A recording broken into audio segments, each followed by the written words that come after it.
Lord of the Mysteries. Chapter 363. High-Level Authority. Perhaps I can use it as a bridge. Just as this thought flashed through Klein's mind, his right hand grabbed the sunbird-shaped dark golden brooch. At the same time, he used his spirituality as a whirlpool to attract the pride power from the mysterious space towards him, making it surge towards the sun brooch like a tidal wave. The quivering above the gray fog became obvious. Little dots of pure light intertwined and swept toward Klein, blending with his spirituality. The sunbird-shaped dark golden brooch began to glow with a dazzling brilliance. It grew brighter and denser, and in an instant, drop after drop of a translucent golden liquid began to condense. The liquid quickly merged together and formed a human figure that was as tall as Klein. It was a golden figure, a sacred figure. It does work. Sun holy water that's created from a higher level of power is closer to a god's bestowment. Klein's heart was filled with joy. He turned his gaze back to the crimson star which symbolized the sun.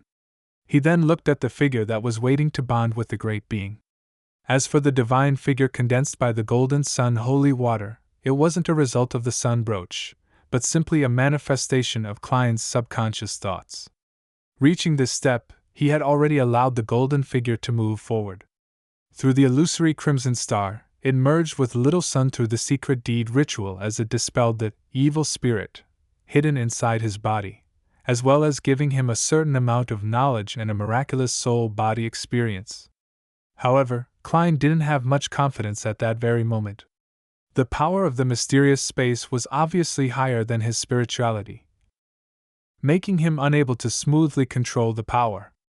As such, the power of the golden figure was mixed, chaotic, and insufficiently coordinated. If he used it as is, the effect was, at most, 10% of what he expected. As for Amon, who was suspected to be a descendant of the ancient sun god, he was born into a family of blasphemers in the Tudor Empire's fourth epoch. Even if it wasn't his main body, he was able to successfully hide his identity from the powerful high-sequence demon hunter and the powerful mystical items that protected the existence of the City of Silver. Klein truly didn't have much confidence with the effect only amounting to 10%. His initial plan was only to give it a try. If it really didn't work, he would temporarily bar the sun and then reconnect with him when he found a better solution. However, having come this far, Klein naturally wanted the best outcome and strived to succeed in one go. Having disguised himself as the godlike fool, he too had a little pride, and he wanted to keep up his reputation. He gave a self-deprecating laugh as he prepared to find a way to increase the effects of the golden figure to dispel the evil entity at the last moment. Of course, I can only waste a few seconds, otherwise, the ritual would be over. Klein's eyes swept over the items on the long bronze table again, thinking only of the words. High level. Due to his spirituality's intuition as a seer, his gaze landed on an item. The card of blasphemy, the Black Emperor card. Of all the items Klein owned, it was the only one that matched the words. High level! As for Azek's copper whistle, Klein clearly remembered that it had been completely suppressed when the Blackthorn Security Company faced off with the spawn of the evil god. However, what the Black Emperor cards, high level, pertains to is the knowledge contained inside. That's not right. After the owner advances to become a high-sequence Beyonder, it can produce subtle responses with the Beyonder ingredients that are needed. Furthermore, it also possesses the characteristics of anti-divination and anti-prophecy. In other words, its level isn't low. I don't need to use it for a fight, as long as I can use its high level to suppress the power of this mysterious space above the fog, and if I can minimize the chaotic and unnatural coordination of the golden figure, that will be enough. Klein quickly came up with an idea. He reached out his hand towards the Black Emperor card which had its back facing up. Just then, he noticed a frightening scene through the corner of his eyes. Within the shadow of the sun that was formed by the illusory rays of the crimson star, a palm, so shriveled that only skin and bones remained, was suddenly reaching forward. Slowly but firmly, it grabbed at the boundary of the crimson star, giving off a feeling as if it was piercing through reality and entering the psyche domain. Amon was attempting to use the connection to rip open the boundary and extend his hand into the gray fog. Whoosh! For the first time, the endless grayish-white fog was in chaos. The flowing from before seemed to turn into waves as gales formed. Klein's pupils shrank. He no longer hesitated, and he picked up the Black Emperor card. As soon as he held this item in his hand, he immediately felt that his spirituality was no longer subdued by the power of the mysterious space. Suddenly, the golden figure became abnormally tall, and on its back, it grew pairs of enormous pitch-black wings. There were a total of 12 pairs. On each pair of wings, there were dark and bright feathers engraved with many mysterious symbols. The contrast between gold and black was stark, and the huge figure, driven by Klein, spread its wings to cover the vast dome of the towering palace.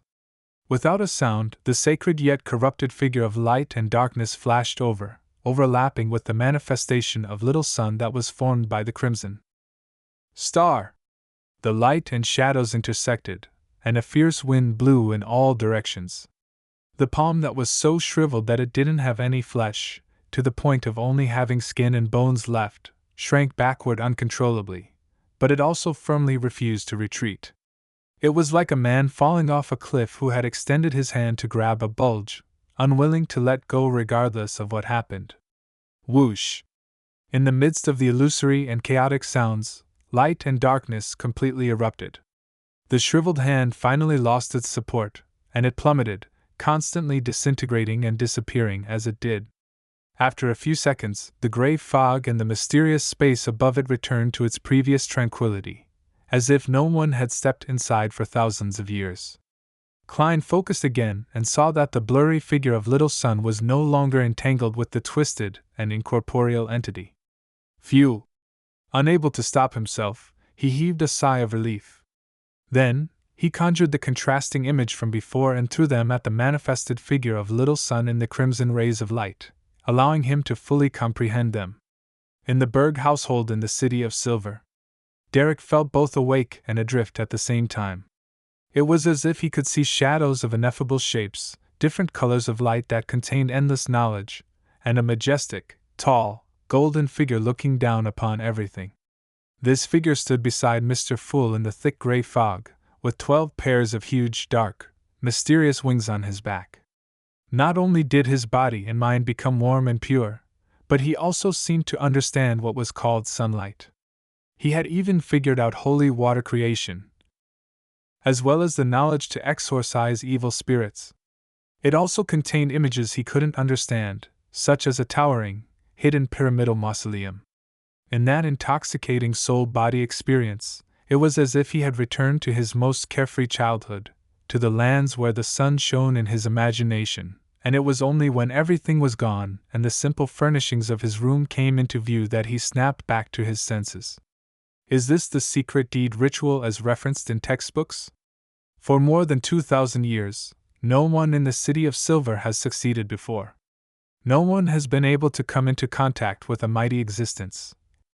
At that moment, Derek's low spirits and loneliness lessened. A heartfelt smile beamed on his face. The Fool's so-called experiment was to confirm whether our City of Silver's environment can perform a secret deed ritual. That wondrous feeling of all that knowledge was the payment he gave me?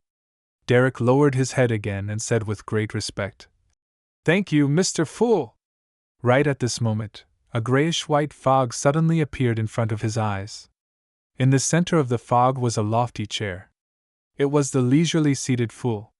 Then Derek saw himself covered in a transparent, illusory shadow. The figure wore a black classic robe, a matching pointed hat, and a crystal monocle hung from its face. It coiled around his body like a python. Amon wasn't dead. He evaded the detection of the mystical items and the attention of His Excellency, and he became a parasite on my spirit body. Derek's eyes widened, and he saw himself as he was now, no longer entangled by Amon. Did Mr. Fool notice him and finish him? Derek's sunken heart calmed down, while cold sweat trickled down his forehead due to the lingering fear. His face, on the other hand, displayed an expression of instinctive reverence. He subconsciously followed the words described in the mythology course and said, Praise you, the mighty Mr. Fool! Somewhere in the deep darkness, a bolt of lightning streaked across the sky, illuminating the surroundings. This was a plain that was filled with ravines, and a bluish-black single-eyed giant was wandering about subconsciously. His eyes were lifeless, and his face was covered with traces of rotting pus. Grayish-yellow gas permeated from his body and interwoven in the air, forming many clouds. And beneath his feet, in the darkest ravine on the plain, there was a figure standing at the edge, overlooking the land below. With the help of the lightning, a thick and broad grayish-white building could be vaguely seen at the bottom of the ravine. The figure was dressed in a black classic robe and a pointed cap of the same color.